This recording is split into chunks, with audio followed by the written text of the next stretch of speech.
Sebuah mobil nekat menghalangi ambulans saat tengah menjemput pasien dengan status kritis di Tangerang Selatan, Banten. Akibatnya, pasien meninggal dunia karena terlambat dijemput ambulans.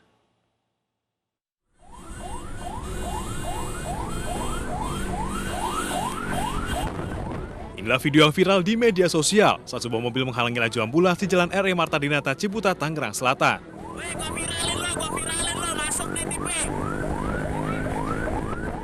Pengemudi mobil tak mau memberi jalan ambulans yang sudah membunyikan sirene sebagai tanda kedaruratan. Akibatnya, ambulans terlambat datang menjemput pasien dengan status kritis hingga akhirnya meninggal dunia. Ya, jadi awalnya itu dia seperti tidak mengasih jalan, Pak. Menutup-nutupi. Dan pada akhirnya saya setelah memvideokan, selang 5 menit saya ditelepon oleh pihak keluarga. Pasien yang akan kita ambil itu ternyata mengembuskan nafas terakhir di rumah. Kasus ini pun dibawa ke ranah hukum. Pihak Polres Tangerang Selatan tengah mengejar pengemudi mobil yang menghalangi laju ambulans. Untuk saat ini kami sedang melakukan penyelidikan untuk video yang telah beredar tersebut, dan kami sudah mengantongi data kendaraan yang diduga melanggar pasal 287 ayat 4, dan untuk sementara nanti kami akan melakukan upaya untuk menghubungi kendaraan tersebut. Sesuai aturan yang berlaku, pengemudi mobil yang menghalangi laju ambulans terancam 1 tahun penjara karena melanggar pasal 287 nomor 4 Undang-Undang Lalu Lintas dan Angkutan Jalan. Dari Tangerang Selatan, Banten, Nunung Purnomo, iNews melaporkan.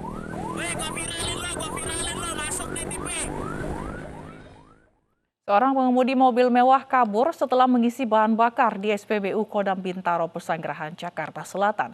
Aksi pelaku terekam kamera pengawas.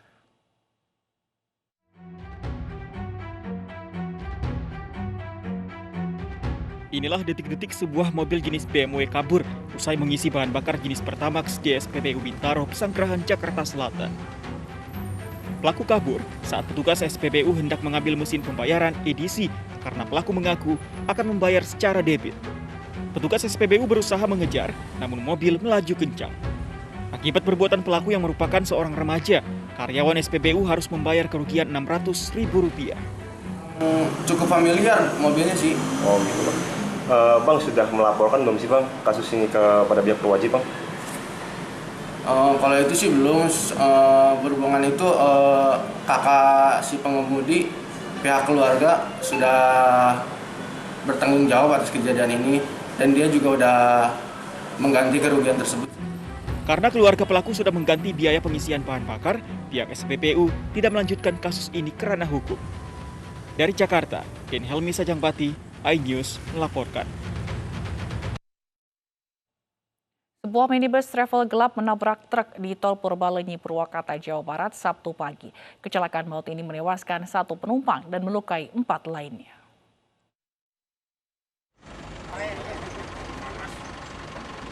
Kecelakaan melibatkan sebuah minibus dan truk di ruas Tol Cipularang kilometer 78.400 di kawasan Babakan Ciau, Kabupaten Purwakarta, Jawa Barat. Kecelakaan terjadi pukul 5 kemarin pagi, mengakibatkan 1 penumpang tewas dan 4 orang lainnya terluka. Diduga sopir travel mengantuk dan menabrak bagian belakang truk, hingga bagian pojok kiri rusak parah. Supir kurang antisipasi, tidak mampu menjaga jarak aman dengan kendaraan yang di depannya, kemudian menabrak kendaraan yang diduga jenis truk, tapi kendaraan yang ditabrak melanjutkan perjalanan. Ada korban, Mbak? Akibat kecelakaan lalu lintas tersebut, ada korban. 1 meninggal dunia di rumah sakit, sedangkan yang lainnya 4 orang mengalami luka-luka dan semuanya sekarang berada di Rumah Sakit Abdul Razak, Kabupaten Purwakarta. Minibus syarat penumpang ini melaju dari arah Bandung menuju Jakarta. Terdapat 4 penumpang dan 1 sopir. Nggak tahu, saya posisinya lagi tidur. Saya udah nabrak itu. Berapa orang di dalam mobil? Kan supir 1, supir cadangan 1. Yang belakang 3 orang. Minibus sudah dievakuasi petugas ke Polderek Jatiluhur. Kasus kecelakaan ditangani Satlantas Polres Purwakarta. Dari Purwakarta, Jawa Barat, Irwan, iNews melaporkan. Seorang pengemis yang berpura-pura pincang tertangkap anggota Satpol PP Kabupaten Purbalingga, Jawa Tengah. Pelaku berakting seolah pincang agar warga menjadi iba.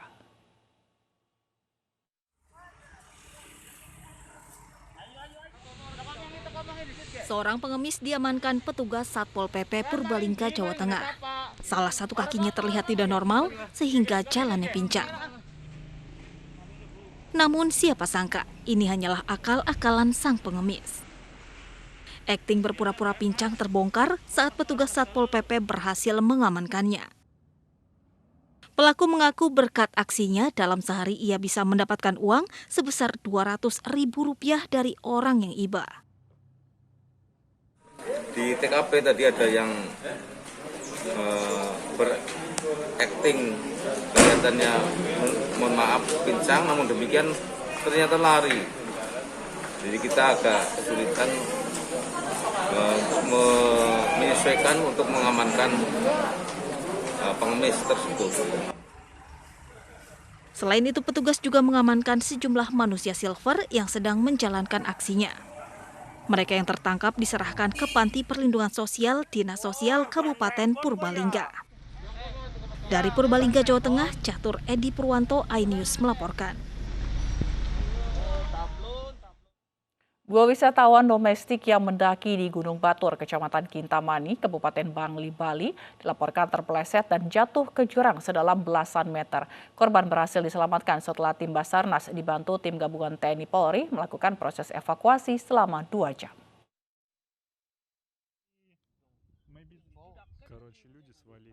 Tim Basarnas Denpasar bersama TNI Polri dan pemandu lokal berusaha mengevakuasi 2 pendaki yang terjatuh dan terjebak di tepian jurang Gunung Batur, Kintamani, Bangli, Bali, Sabtu siang. Kedua korban yakni Imade Yoga, 29 tahun asal Denpasar, dan Michael, perempuan berusia 25 tahun asal Manado. Korban mulai melakukan pendakian sekitar pukul 10 malam waktu setempat tanpa pemandu. Mereka melakukan pendakian dari jalur Pura Pucak Pasar Agung Batur. Namun menjelang dekat kawah Gunung Batur, korban salah jalur dan terpeleset hingga jatuh ke jurang sedalam 15 meter. Bersyukur kedua korban selamat. Hanya saja, Michael mengalami lecet pada kaki dan punggung. Diduga akibat benturan dengan batu saat terjatuh. Korban berhasil diselamatkan setelah pagi tadi seorang warga lokal yang kebetulan ada di lokasi mendengar teriakan minta tolong korban. Kedua korban baru berhasil dievakuasi setelah Basarnas berjuang selama 2 jam. Jadi mendakinya dari bawah ke atas gitu, ke atas tapi melewat nyamping gitu, tapi nggak sampai ke atas banget, lewat nyamping gitu, di tengah-tengah gitu.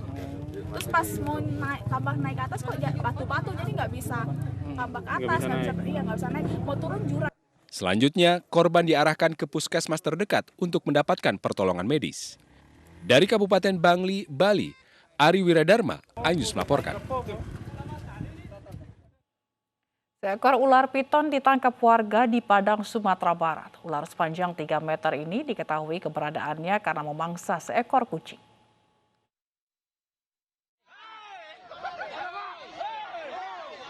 Seperti inilah kehebohan warga saat petugas pemadam kebakaran menangkap ular yang bersembunyi di akar pohon di Padang, Sumatera Barat. Saat ditarik, petugas menemukan ular piton sepanjang 3 meter. Proses evakuasi ular cukup memakan waktu karena petugas harus memotong akar dengan gergaji. Keberadaan ular diketahui setelah memangsa kucing milik warga. Langsung masuk lubang dan bertahan di lubang itu, dan warga sempat memegang ekornya.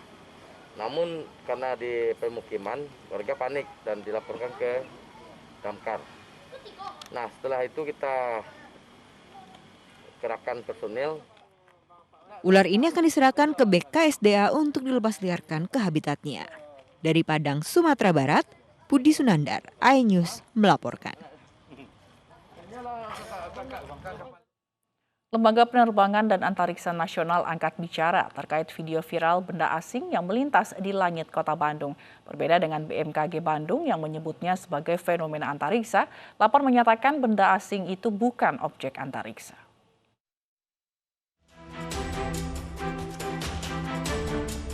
Video viral benda asing bercahaya putih yang melintasi langit Kota Bandung beberapa waktu yang lalu ditanggapi oleh Lembaga Penerbangan dan Antariksa Nasional LAPAN. LAPAN menyebut benda asing itu bukanlah objek antariksa, tapi hanyalah balon yang dilepas dari wilayah lain. Terkait dengan dugaan benda asing itu adalah satelit mikro milik SpaceX, LAPAN juga meragukannya. Video yang viral terkait dengan objek terbang asing atau objek yang tidak dikenal yang dilaporkan terjadi di Bandung beberapa waktu yang lalu pada sekitar pukul 8 pagi bukanlah objek antariksa. Titik-titik putih yang ada di video tersebut konfigurasinya tampak berubah dan ini mengindikasikan itu bukan objek antariksa. Diduga itu adalah kumpulan balon yang dilepaskan dari wilayah lain di Bandung.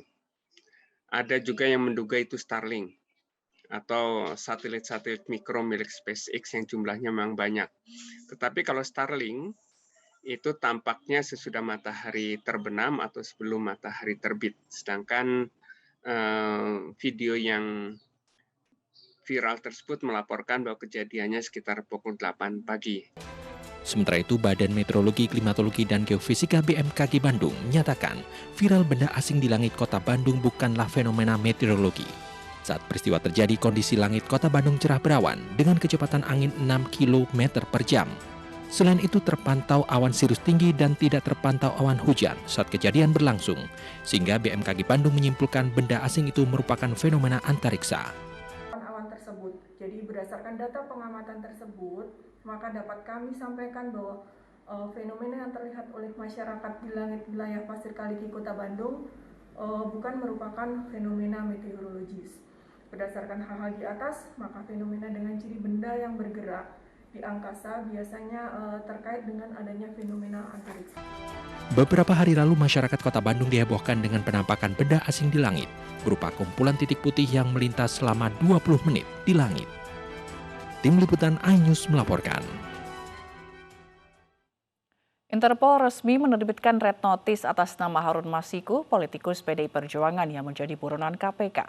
KPK mengaku hingga kini belum mengetahui keberadaan Harun Masiku apakah di luar negeri atau di dalam negeri.